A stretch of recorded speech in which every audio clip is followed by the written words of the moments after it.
laban ay... Hindi pa talaga tapos ang karera ni Manny Pacquiao. Talagang marami pa itong ipakita para sa mga boxing fans. Noong Sabado, Hulyo 11, 2025, sa Las Vegas, Nevada, muling sumalang sa lona ang pambansang kamao ng Pilipinas, si Manny Pacman Pacquiao. Nakatapat niya ang WBC welterweight champion na si Mario Barrios.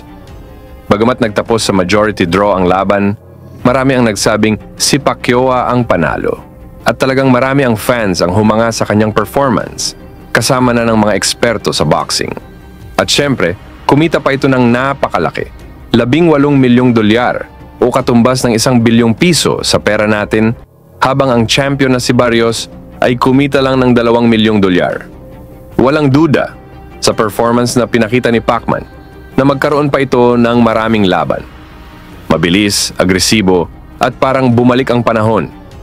Ipinakita niya sa buong mundo na kahit halos 47 taong gulang na siya, may apoy pa ang kanyang kamao. At ito pa ang mas exciting. Sa post-fight interview, kinumpirma mismo ni Pacquiao na wala pa siyang balak magretiro. At hindi lang basta laban ang gusto niya ha. Handa raw siyang harapin ang mas batang halimaw, si Conor Benn. Sa panayam ng Covers.com, sinabi ni Pacquiao, "Kung sa 147 pounds ang timbang, walang problema.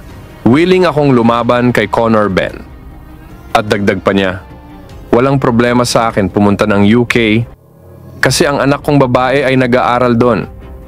Plano rin naming bumisita sa UK. Si Benn ay kilalang knockout artist. May record na 23 panalo, 1 talo, 13 knockout. Kamakailan lang siyang nakipaglaban kay Chris Eubank Jr. sa London, kung saan natalo siya via unanimous decision. Kung hindi matuloy ang rematch ni Pacquiao kontra Barrios, kung saan pumayag ding ang dalawang panig, walang atubili ang ating pambansang kamao na harapin ang mas batang Benn. Isang laban na siguradong magpapaalab na naman ng boxing hype sa buong mundo at kikita naman ng $1 bilyon si Pacman."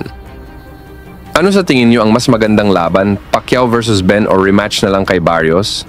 Pag-usapan na lang natin yan sa baba. Salamat sa suporta at huwag kalimutang i-like at i-share ang ating video.